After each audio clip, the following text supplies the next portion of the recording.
Hello friends. आज हम लोग पिछले क्लास में हम लोगों ने चर्चा कर लिया था कि क्लास 11th के बायोलॉजी के फर्स्ट चैप्टर, जिसे हम लोग जीव जगत के नाम से जानते हैं, उस चैप्टर में हमें क्या क्या पढ़ना है उसके बारे में हमने जाना था कि किस टॉपिक में क्या क्या हमें जानना है।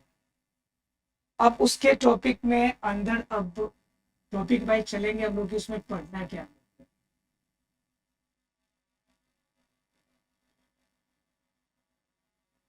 जीव जगत के अंदर क्या क्या पढ़ना है हम लोग को, इसके अंदर इसके अकॉर्डिंग चलेंगे। अब देखेंगे ये कि जीव जगत में है क्या। तो जीव जगत स्टार्ट करने से पहले आपको जानना चाहिए कि जीव है क्या, जीव किसे कहते हैं। तो जीव को कहने के पीछे हमें कुछ रीजंस होते हैं जिनसे हम जीव कहते हैं। हम कैसे जानेंगे कि ये जीव है। मान लीजिए कि हमारे पास माड़कड़ है, हमने कह दिया कि भाई माड़कड़ भी जीव है। माड़कड़ भी क्या है, जीव है। अब इसे कौन प्रूव करेगा कि ये जीव है कि नहीं है। कैसे मालूम चलेगा कि ये जीव नहीं है, ये निर्जीव है। तो ये जानना हमें जरूरी हो जाता है कि पहले हम जीवों को पहचान सके कि जीव किसे कहते हैं। ये बेसिक चीजें हैं, लेकिन इनकी जानकारी होना जरूरी है। तो जीव किसे कहते हैं, तो मुख्य रूप से जीव उसे कहते हैं जिनके अंदर सभी प्रकार की जैविक क्रियाएं होती है। जिनके अंदर जैविक क्रियाएं होती है, या सिंपल शब्दों में कह सकते हैं जो जैव प्रक्रम को करता, जो क्या करता हो वो जैव प्रक्रम करता। तो जो जैव प्रक्रम करेगा, जैविक क्रियाएं करेगा, उससे हम लोग जीव कहेंगे। अब भाई सोचने वाली बात आती है कि जैव प्रक्रम क्या है। तो जैव प्रक्रम या जैविक क्रिया वो सारी क्रिया होती है जो एक जीव को इस धरती पर जीवित रहने के लिए जितनी भी क्रियाएं करनी पड़ती है, वो सारी क्रिया क्या कहलाती है, जैविक क्रिया या जैव प्रक्रम कहलाती है। अर्थात कि वो सारी क्रिया जिससे एक जीव अपना अस्तित्व इस धरती पर बनाए रखता है, उससे हम लोग क्या कहते हैं, जैविक क्रिया या जैव प्रक्रम कहते हैं। ठीक है। अब जैव प्रक्रम में क्या है आपका, कि जैव प्रक्रम के अंदर आपका मुख्य रूप से क्या किया जाएगा, कि जैव प्रक्रम के अंदर मुख्य रूप से जो भी आपकी क्रिया है, जो क्रिया में क्या जाएगा, जैसे श्वसन हो,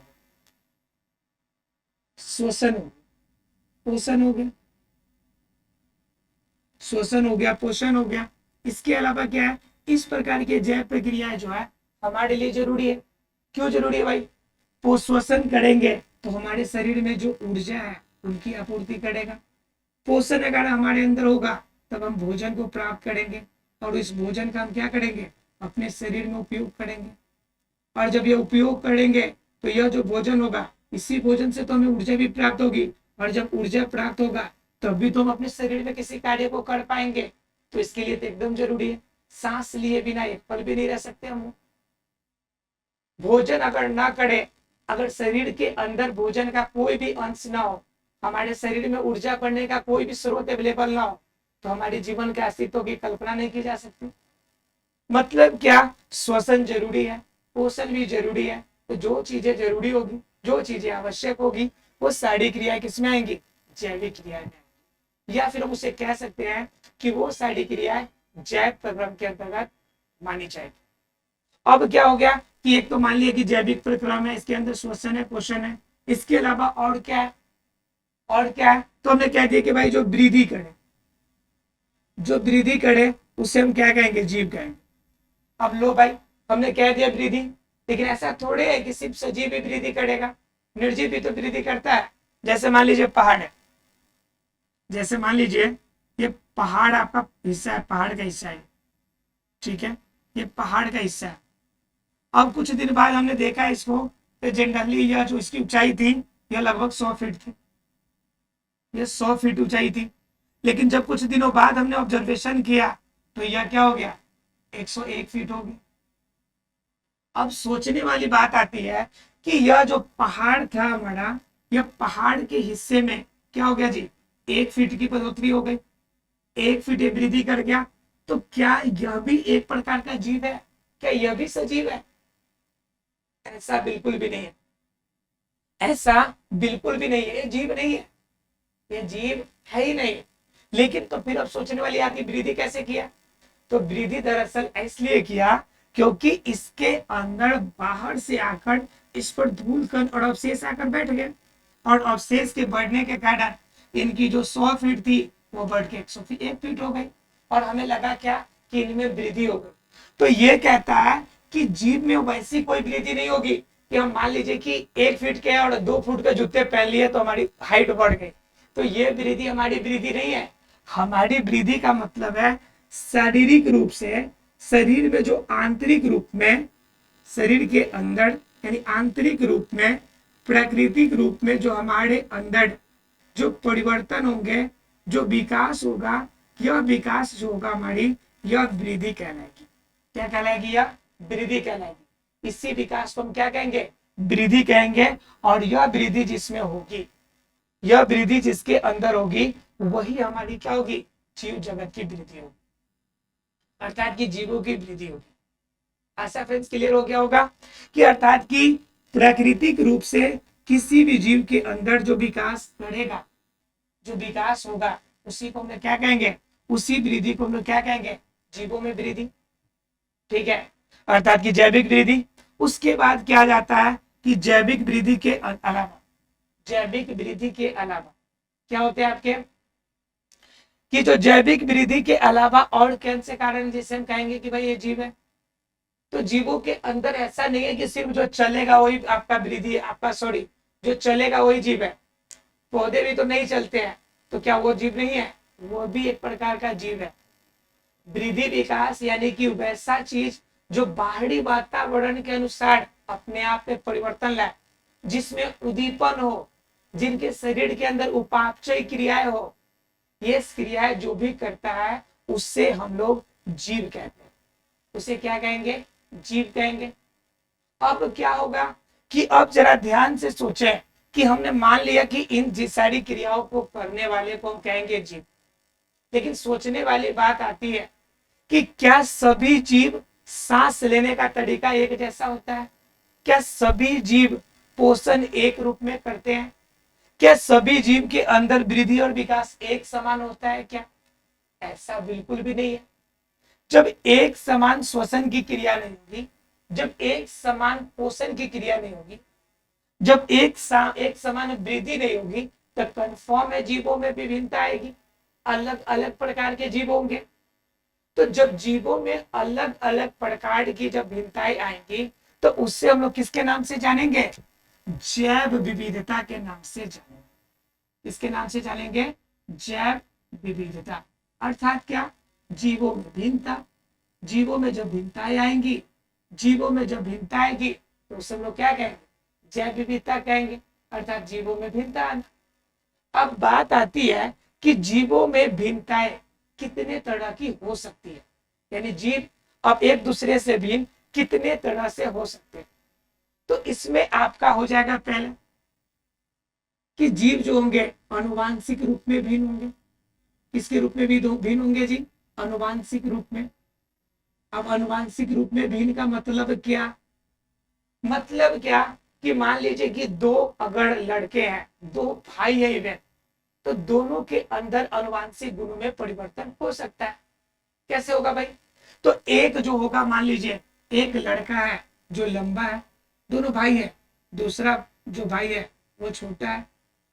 एक भाई कलर में बिल्कुल गोरा है और दूसरा भाई एकदम ब्लैक ब्यूटी है, बिल्कुल काला है ना? तो ये क्या हो गया? दोनों में भिन्नता ही तो है। अब इनके अनुवांशिक गुण एक समान नहीं है। ऐसा हो सकता है कि लंबा वाला जो लड़का है वह आपका एकदम बिल्कुल पापा की तरह गया हुआ है, और छोटा वाला लड़का है बिल्कुल मम्मी की तरह गया हुआ है। अब क्या है जी? इनके अंदर अनुवांशिक गुण में भिन्नता तो आ रही है। तो जब दो लड़के में, दो भाई में जब परिवर्तन हो सकता है, तो धरती पर तो असंख्य जीव है, तो उनके अंदर भी भिन्नताएं होंगी। तो हम कह सकते हैं कि जैव विविधता जो होती है, जीवों में भिन्नताएं जो होंगी, वो विविधता हो सकती है किस रूप में? आनुवांशिक रूप में।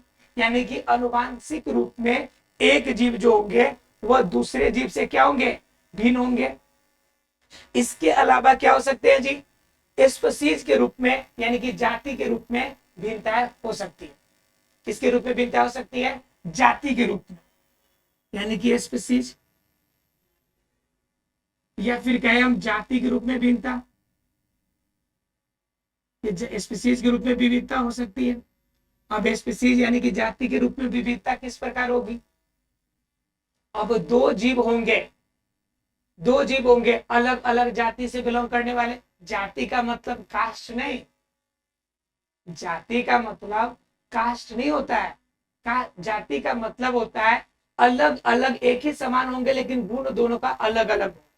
जैसे आप देख लीजिए, जैसे आपका बाघ को देख लीजिए और शेर को देख लीजिए, दोनों लगभग लगभग समान है लेकिन दोनों अलग अलग जाति के हैं। बाघ जो होता है वह आपका क्या है? वह आपका टाइग्रिस जाति का होता है। इसका होता है टाइग्रिस जाति का। और शेर जो होता है वह लियो जाति का होता है। किस जाति का होता है? लियो जाति का। तो देखने में बाघ और शेर में ज्यादा अंतर नहीं है। या फिर बाघ और चीता, बाघ और चीता में, यह दोनों में अंतर जनरली देखने से नहीं मालूम चलता है लेकिन दोनों अलग अलग जाति के हैं। मतलब क्या कहता है कि स्पीसीज में अर्थात जातिगत रूप में भी विविधता पाई जाती है। तो मतलब क्या हो गया कि हो सकता है कि जीवों में जो विविधता होगी, वह जो जैव विविधता होगी, वह आनुवांशिक रूप में हो सकती है। या फिर क्या हो सकती है जी कि स्पीसीज के रूप में अर्थात जाति रूप में विविधता हो सकती है।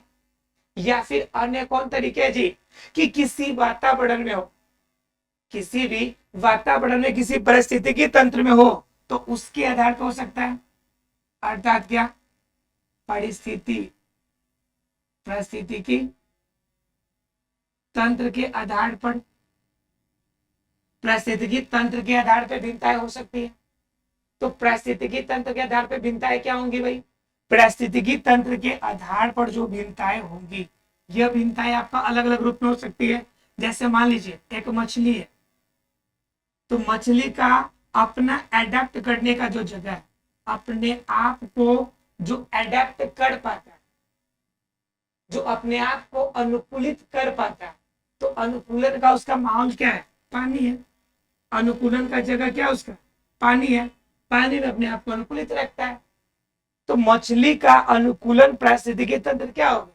पानी हो गया। लेकिन वहीं पे अगर देखिएगा दूसरे जीव का एक कुत्ता है, तो कुत्ता के लिए पारिस्थितिकी तंत्र इसका क्या है? इसका आपका जो क्षेत्र है वह आपका स्थल है। यह स्थल पर अपने आप को एडेप्ट कर पाता है। अगर कुछ ज्यादा दिनों तक हम पानी में कुछ देर तक रख दे इसे, कुत्ते को डुबो के, तो उनकी जान जा सकती है क्योंकि वो सांस ले नहीं पाएगा, अपने आप को अनुकूलित कर नहीं पाएगा। तो मतलब क्या कि हम देखें तो अनुवांशिक आधार पर भिन्नताएं हो सकती है, जातिगत रूप में भिन्नताएं हो सकती है, पारिस्थितिकी तंत्र के आधार पर भिन्नताएं हो सकती है। मतलब क्या हो गया? विविधता अलग अलग रूप में होती है।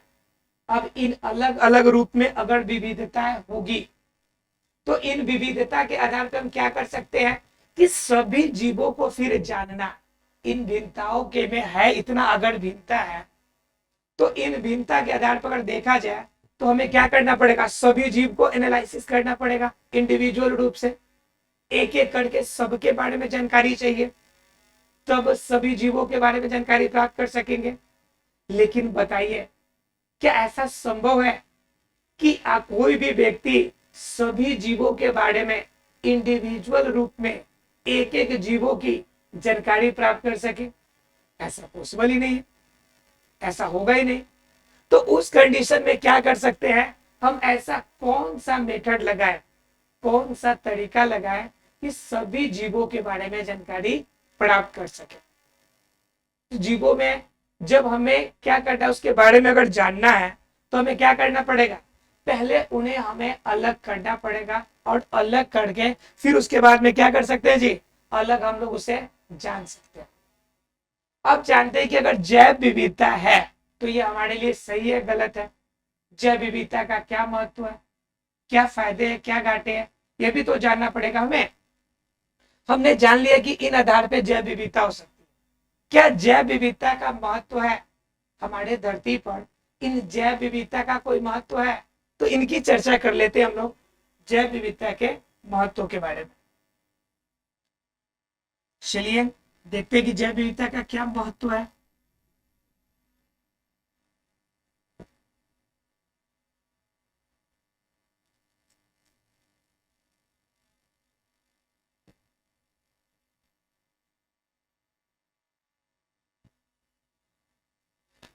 देखिए जैव विविधता का महत्व, जैव विविधता का महत्व क्या है? अब जैव विविधता हमारे लिए फायदेमंद भी।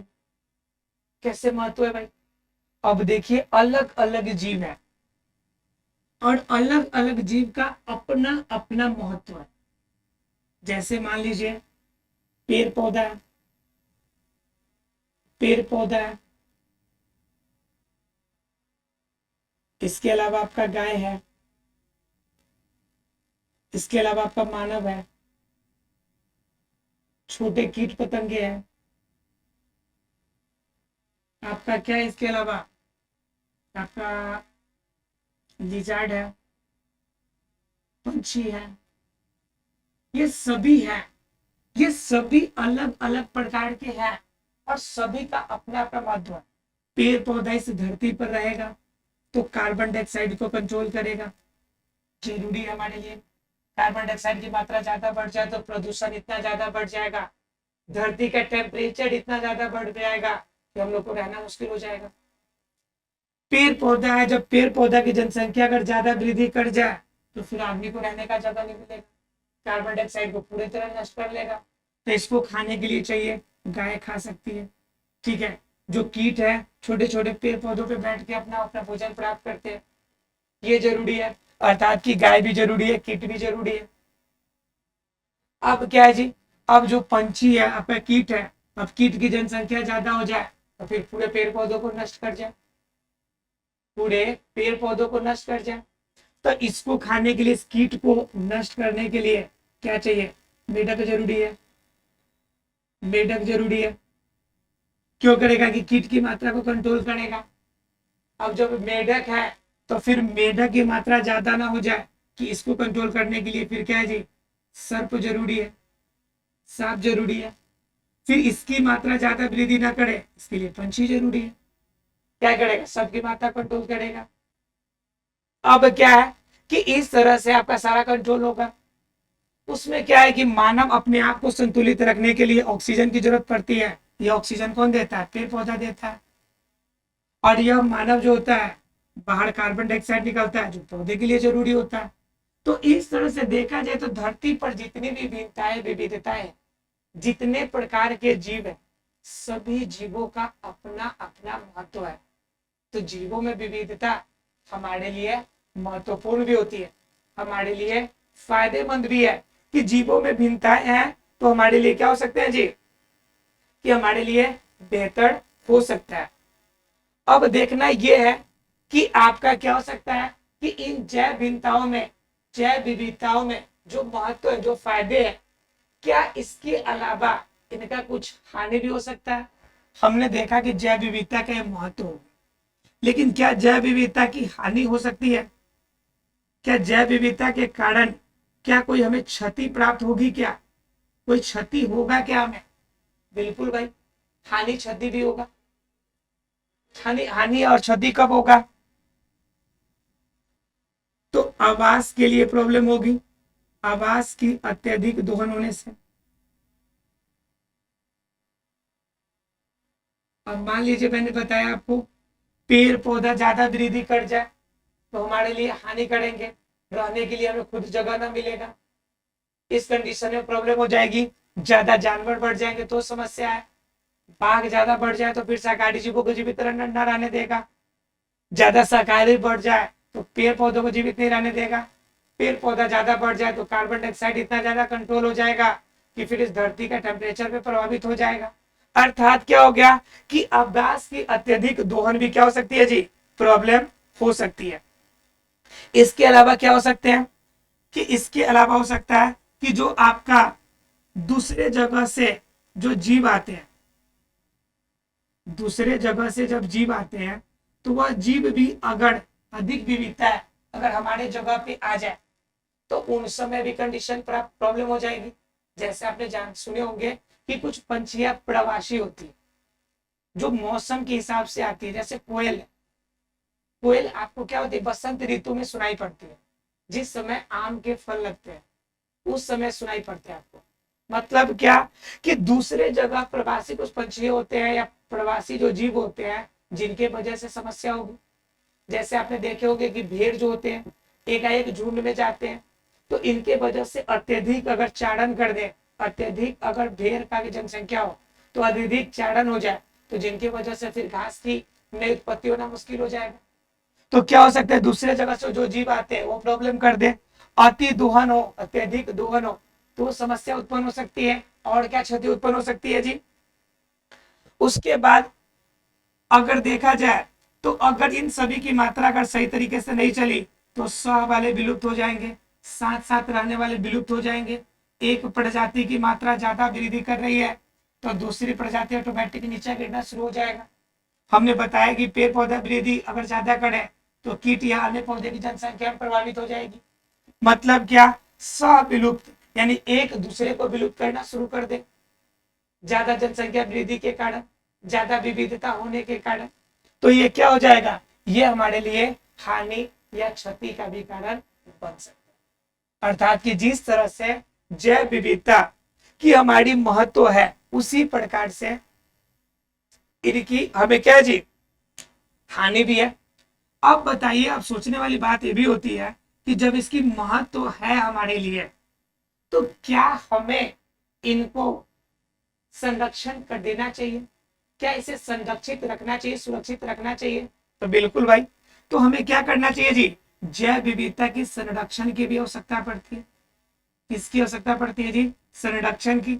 संरक्षण का मतलब क्या होता है कि सुरक्षा दे, अर्थात की जो जैव विविधता है इन जैव विविधता को हमें क्या करना चाहिए जी, सुरक्षित भी रखना चाहिए, इनके भी हमें सुरक्षा भी हमें देना चाहिए। तो उससे हमें क्या कहते हैं जी, संरक्षण देना। अर्थात की जैव विविधता का महत्व है इसलिए जैव विविधता को हमें क्या करना चाहिए जी, संरक्षण भी देना चाहिए, इसकी हानि और क्षति भी है, इन सभी बातों पर भी हमें ध्यान रखना चाहिए। तो हमें क्या करना है कि जैव विविधता का संरक्षण करने की बात आती जाती है। हम जैव विविधता के संरक्षण कर कैसे कैसे सकते हैं, कि कैसे जैव विविधता को हम संरक्षित रख सकते हैं। अब जैव विविधता का संरक्षण रखने का मतलब है कि जैसे जैसे अगर किसी क्षेत्र में, किसी भी क्षेत्र में अगर ज्यादा से ज्यादा आपका टेम्परेचर जब प्रतिकूल अवस्था में आएगा, अर्थात कि जब वातावरण में प्रतिकूलता आएगी तो प्रतिकूलता आने के कारण जो जैव विविधता होती है वो नष्ट हो जाती है। अब प्रतिकूलता स्थिति में आने के बाद जब ये नष्ट होगी तो हमें क्या करना है, इस कंडीशन में इस प्रतिकूलता से बचाने के लिए उन जीवों को हमें दूसरी जगह ले जाना पड़ेगा। जैसे हमने बात किया था कि हमारे देश में बाघ की जनसंख्या घटती जा रही है, दिन प्रतिदिन बाघ की जनसंख्या घटती जा रही है।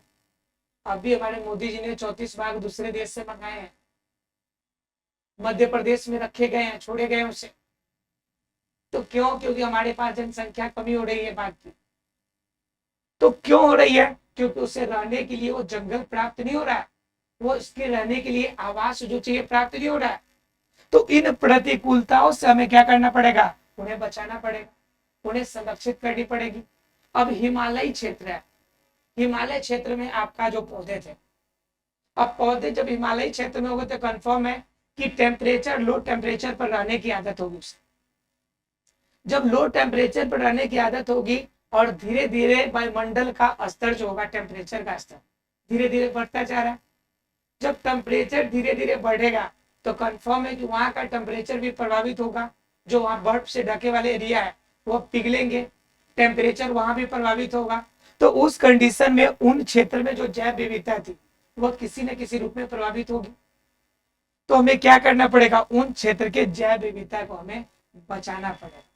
तो जैव विविधता को जो बचाते हैं हम लोग, इससे हम लोग क्या कहते हैं, जैव विविधता का संरक्षण, यानी जैव विविधता को हमें बचाना। तो हमने क्या जाना आज कि जीव क्या होते हैं, उसके बाद हमने जाना कि जैव विविधता क्या होती है। जैव विविधता में हमने जाना कि जैव विविधता कितने तरह से हो सकती है, आनुवंशिक रूप से हो सकती है, स्पीशीज की विविधता हो सकती है, या फिर आपकी पारिस्थितिकी तंत्र में परिवर्तन हो, अलग अलग पारिस्थितिकी तंत्र में रहने वाले जीव में भिन्नताएं हो सकती है, अलग अलग आनुवंशिक रूप में रहने वाले लोगों में भिन्नता हो सकती है, अलग अलग जाति में रहने वाले आपके जीवों में भिन्नताएं हो सकती है, इसके अलावा क्या, इसके अलावा हमने जाना कि जैव विविधता हमारे लिए इंपॉर्टेंट भी होती है, इसका भी महत्व हमारे जीवन में होता है। तो हमने जाना कि जैव विविधता का महत्व क्या है। उसके बाद हमने क्या जाना कि जैव विविधता का महत्व के साथ इनकी क्षति और इनकी हानि भी होती है भाई। इसके बाद हमने क्या जाना कि जैव विविधता की जो क्षति और हानि होती है, तो इन्हें जब आपका फायदा भी हमारे लिए हानि भी है, तो जहां पे हमें फायदा है तो उस रूप में हम जैव विविधता को विलुप्त होने से बचा भी तो सकते हैं। तो बचाने के लिए हमें क्या करना पड़ेगा, उन जैव विविधता को हमें संरक्षण देना पड़ेगा, क्योंकि हमें संरक्षण न देने से लाखों के लाख जो आपके क्या थे, जो आपके जीव थे, उनकी प्रजाति नष्ट होती जा रही। तो हमें क्या करना है, उन जीवों को, उन पेड़ पौधों को हमें संरक्षण प्रदान करना है, उन्हें हमें क्या करनी है जी, सुरक्षा देना। तो इन्हें संरक्षण देना हमारी काम है। तो इस तरह से हमने आज के चैप्टर में जैव विविधता के बारे में जानकारी प्राप्त की। कल हम लोग जानेंगे फ्रेंड्स अगले क्लास में कि जैव विविधता में परिवर्तन के आधार पर हम लोग वर्गीकरण कैसे करेंगे, वर्गीकरण के आधार कौन कौन से हैं और किस प्रकार से वर्गीकरण किया जाता है। आशा फ्रेंड्स आज की क्लास आपको क्लियर हो गई होगी। किसी को अगर कोई डाउट हो तो आप हमें कमेंट्स कर सकते हैं। Thank you very much.